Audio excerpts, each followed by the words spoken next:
नोकरी नोकरी काय करते, नोकर नोकर असतो. ऑफिसमध्ये साहेबांपुढे तो खाली मान घालून बसतो. इथं बांधाच्या सिंहासनावर आणि सोनेरी आकाशाच्या छताखाली जेव्हा माझा बळी बसतो, तेव्हा या हिरव्यागार साम्राज्याचा तो एकमेव सम्राट असतो. टेन्शनचं त्याला नसतं टेन्शन, कारण माती कधीच रिटायर होत नाही. पायलीभर पेरले दाणे तर वर्षापुरतं पिकून देते काळी आई. म्हणून तुला आणि तुझ्या पुढल्या पिढ्यांना उपाशी राहायचं नसेल तर पोरी शेतकरी पोराशी लग्न कर, तर पोरी शेतकरी पोराशी लग्न कर. 2 BHK 3 BHK फ्लॅटला तू ताजमहल म्हणून फसू नको. तुझ्या बापाच्या घराला 10-5 गुंठ्याचं अंगण आहे. तू मात्र खुराड्यात जाऊन बसू नको.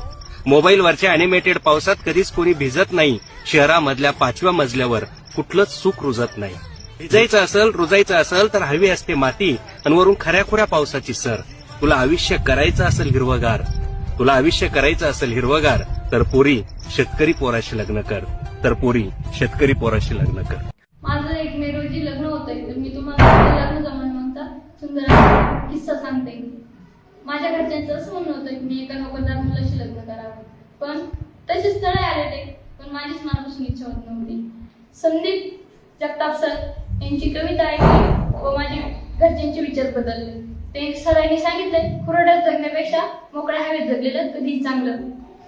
आभार मानते त्या सरांचे, त्यांनी कविता काढली व माझ्या घरच्यांचे विचार बदलले.